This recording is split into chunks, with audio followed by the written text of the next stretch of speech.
Alhamdulillah nahmaduhu wa nasta'inuhu wa nastaghfiruh wa na'udzu billahi min syururi anfusina wa min sayyiati a'malina may yahdihillahu fala mudilla lahu wa may yudlil fala hadiya lahu asyhadu an la ilaha illallah wahdahu la syarika lahu wa asyhadu anna Muhammadan abduhu wa rasuluh. Allahumma salli wa sallim wa barik ala nabiyyina Muhammadin wa ala alihi wa ashabihi ajma'in. Amma ba'du fa ya ibadallah usikum wa nafsi bi taqwallah wa ta'atihi la'allakum tuflihun. Qala Allah ta'ala fil Qur'anil Karim, a'udzu billahi minasy syaithanir rajim. Ya ayyuhalladzina amanu taqullaha haqqa tuqatih wa la tamutunna illa wa antum muslimun. Shadaqallahul azim. Ma'asyiral muslimin sidang Jumat rahimakumullah. Semua kita adalah orang-orang yang beriman. Tetapi mungkin saja ada virus kemunafikan menyerang jiwa kita. Karenanya harus kita waspadai. Apa-apa yang dilakukan oleh orang-orang munafik jangan sampai kita lakukan. Dari sekian banyak, ada 3 virus kemunafikan yang harus kita waspadai. Yang pertama adalah suka memecah belah. Orang munafik itu suka memecah belah. Memecah belah siapa? Memecah belah kaum muslimin. Kaum muslimin sudah bersatu, tapi orang munafik berusaha merusak persatuan itu. Bentuknya apa? Rasulullah Shallallahu Alaihi Wasallam sudah membangun masjid di Madinah, yaitu Masjid Nabawi. Orang munafik menduga dengan sebab masjid itulah orang-orang mukmin bersatu padu. Rasulullah semakin besar pengaruhnya, semakin kuat barisan perjuangannya. Maka orang munafik kemudian membangun masjid. Lalu orang munafik itu menemui Nabi. Ya Rasul, kami sedang membangun masjid. Hampir selesai. Tolong diagendakan kapan bisa diresmikan. Dia menutup-nutupi maksud busuknya untuk memecah belah kaum muslimin dengan cara meminta kepada Nabi meresmikannya. Kata Nabi, kalau sekarang ini tidak sempat, karena sekarang ini sedang siap-siap untuk berperang. Waktu itu mau perang Tabuk. Perang Tabuk itu melawan Romawi. Lokasinya jauh. Perjalanan dari Madinah paling cepat 20 hari dengan kuda, dengan unta. Nanti deh selesai perang saya baru meresmikan masjid itu. Maka selesai perang, Rasulullah Shallallahu Alaihi Wasallam bermaksud mampir di kampung itu di mana mereka bangun masjid. Nabi tidak tahu kalau mereka munafik. Nabi tidak suka menuduh orang sebagai munafik. Nabi sudah bermaksud memenuhi janjinya, yaitu meresmikan masjid itu. Tetapi Allah Subhanahu wa taala menurunkan surat At-Taubah ayat 107, ayat 108. Yang diantaranya adalah kalimat la takum fihi abada, la masjidun ussisa ala taqwa min awwal yaumin ahaqqu an taquma fi. Kamu jangan sholat di situ selamanya. masjid yang didirikan di atas dasar takwa, yaitu Masjid Quba, Masjid Nabawi, lebih berhak kamu sholat di dalamnya daripada di masjid yang ini. Biasanya Nabi kalau meresmikan masjid dengan cara sholat berjamaah. Kalau dilarang untuk sholat di situ, itu artinya masjid itu tidak boleh ada. Karena dibangun dengan motivasi untuk memecah belah kaum muslimin. Dibangun bukan dasar ketakwaan. Maka Nabi tidak jadi meresmikan masjid itu. Nabi utus 2 orang sahabat ke daerah itu. Bukan untuk mewakili Nabi meresmikan masjid itu. Tetapi Nabi tugaskan 2 orang sahabat ini untuk merobohkan masjid itu. Menghancurkannya dan membakar puing-puingnya. Itulah yang dikenal dengan sebutan Masjid Dirar. Masjid yang dibangun untuk memecah belah persatuan kaum muslimin.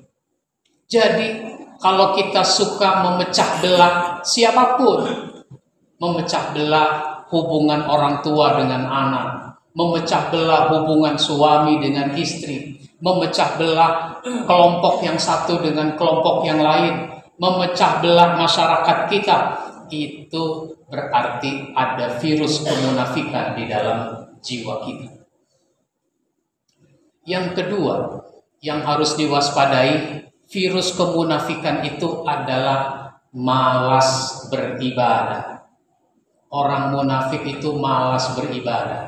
Memang dia tidak beribadah, tapi karena dia sudah terlanjur mengaku sebagai orang beriman, maka dulu di zaman Nabi, kalau orang sudah mengaku beriman, sudah masuk Islam, mestinya datang ke masjid untuk sholat berjamaah. Ternyata ini orang tidak datang ke masjid, sehingga dipertanyakan, kenapa dia nggak ke masjid? Kenapa dia nggak ke masjid? Akhirnya dia datang juga ke masjid. Untuk maksud apa dia datang ke masjid?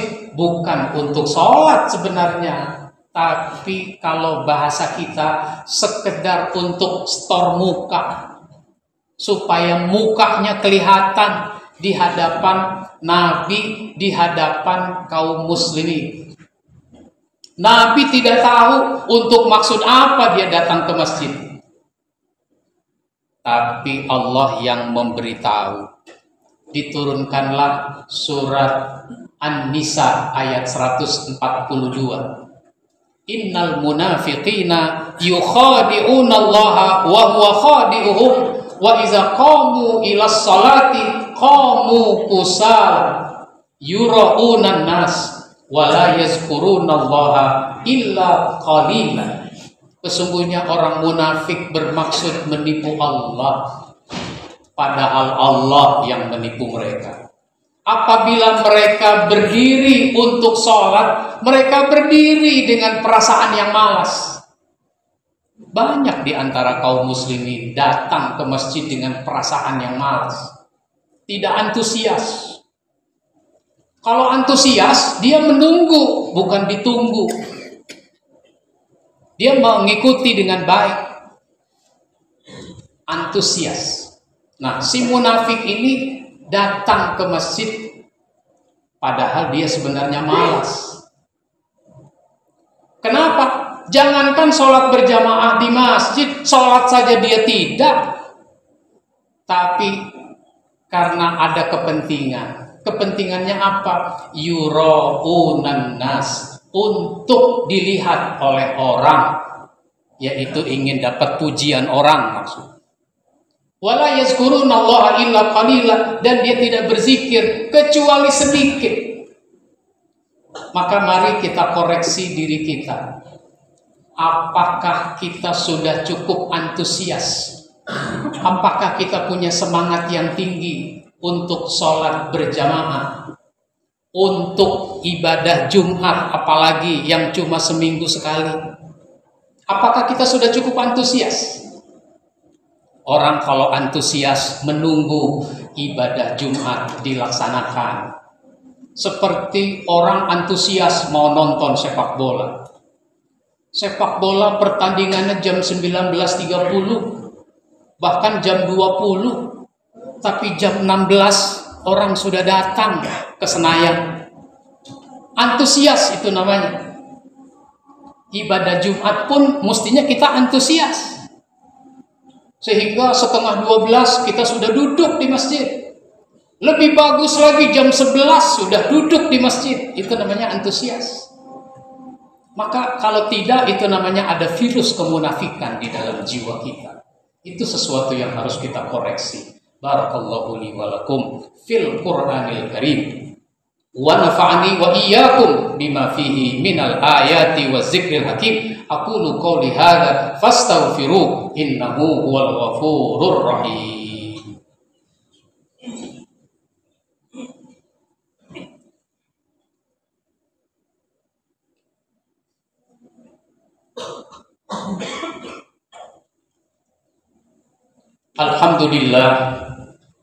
Alhamdulillahilladzi an'amana bi ni'matil iman wal islam. Asyhadu an la ilaha illallah wahdahu la syarika wa asyhadu anna Muhammadan abduhu wa rasuluh. Allahumma shalli wa sallim wa barik ala nabiyyina Muhammadin wa ala alihi wa ashabihi ajma'in. Amma ba'du fa ya ibadallah usikum wa nafsi bitaqwallah wa ta'atihi la'allakum tuflihun. Qala Allah ta'ala fil Qur'anil Karim, a'udzu billahi minasy syaithanir rajim. Ya ayyuhalladzina amanu taqullaha haqqa tuqatih wa la tamutunna illa wa antum muslimun. Shadaqallahul azim.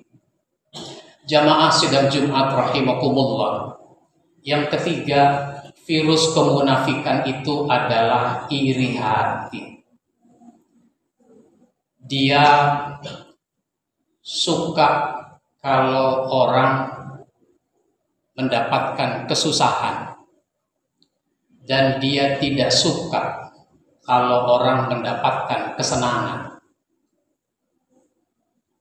Ada ungkapan, senang melihat orang susah, susah melihat orang senang. Orang munafik berharap agar Rasulullah dan kaum muslimin mendapatkan kekalahan dalam peperangan. Makanya dia beritakan, kalau bahasa sekarang namanya dia bikin berita bohong, bahwa Rasulullah dan kaum muslimin itu mengalami kekalahan. Padahal Rasulullah belum pulang ke Madinah misalnya, atau perang masih berkecamuk, tapi dia sudah bikin berita bahwa kaum muslimin kalah dalam peperangan. Ternyata Rasulullah pulang dengan selamat dan mendapatkan kemenangan. Mereka enggak suka atas kenyataan seperti itu. Maka Allah Subhanahu wa ta'ala menurunkan surat At-Taubah ayat 50. In tusibka hasanatun tasukhum wa in tusibka musibatun yaqulu qad akhazna amrana min qablu wa yatawallaw wa hum farihun. Jika kamu dapat kebaikan, mereka tidak senang. Kalau Rasulullah dan para sahabat mendapatkan kebaikan, mereka tidak senang. Jika kamu dapat bencana, mereka berkata, sesungguhnya hanya kami sebelumnya telah merencanakan, yakni memang dari awal kita tidak mau ikut untuk berperang. Kan dia ngaku beriman mesti ikut berperang. Untung dari awal kita tidak ikut berperang. Dan mereka berpaling dengan rasa gembira. Mereka tidak ikut berperang dengan gembira. Tapi kaum muslimin kalau tidak ikut berperang, dia sedih. Perang Tabuk yang kita ceritakan, lokasinya jauh, 20 hari perjalanan, harus dengan kuda, dengan unta. Tidak semua sahabat punya kuda, punya unta. Maka kuda, unta yang tersedia sudah dibagi habis kepada para sahabat yang mau ikut berperang. Sehingga ada sahabat yang tidak bisa berangkat. Nggak bisa berangkat itu membuat dia sedih. Dia pulang dengan menangis. Bisa jadi orang yang ada virus kemunafikan pulang dengan gembira. Lalu cari-cari kalimat, saya nggak ikut perang bukannya nggak mau, tapi karena nggak kebagian kendaraan, nggak bisa jalan kaki. Sahabat yang tidak dapat kendaraan pulang dengan menangis. Kenapa? Dia menyesal mengapa tidak dapat kendaraan sehingga dia tidak bisa berangkat berperang. Jadi sangat berbeda antara mukmin yang sejati dengan orang-orang yang sudah terserang virus kemunafikan di dalam jiwanya. Mari kita evaluasi diri kita muhasabah, kita introspeksi, adakah virus kemunafikan di dalam diri kita masing-masing. Allah Ta'ala fil Qur'anil Karim, a'udzubillahi minasyaitonir rajim. Innallaha wa malaikatahu yusalluna 'alan nabi ya ayyuhalladzina amanu sallu 'alaihi wa sallimu taslima. Allahumma salli 'ala Muhammad wa 'ala ali Muhammad kama sallaita 'ala Ibrahim wa 'ala ali Ibrahim wa barik 'ala Muhammad wa 'ala ali Muhammad kama barakta 'ala Ibrahim wa 'ala ali Ibrahim fil 'alamina innaka Hamidum Majid. Allahumma ighfir lil mu'minina wal mu'minat wal muslimina wal muslimat al ahya'i minhum wal amwat innaka sami'un qaribun mujibu da'wat ya qadiyal hajat. Allahumma ansur man nasara ad-din wahzul man khazalal muslimin. Allahumma ansuril islam wal muslimin fi kulli makan wa fi kulli zaman. Allahumma arinal haqqa haqqa warzuqna ittiba'ah wa arinal batila batila warzuqna istinabah. Allahumma inna nas'alukal huda wat tuqa wal afafa wal ghina. Rabbana atina fid dunya hasanah wa fil akhirati hasanah wa qina adzabannar. Ibadallah, innallaha ya'muru bil adli wal ihsan wa ita'i dzil qurba wa yanha 'anil fahsya'i wal munkari wal baghi ya'izukum la'allakum tadhakkarun wa la dzikrullahi akbar.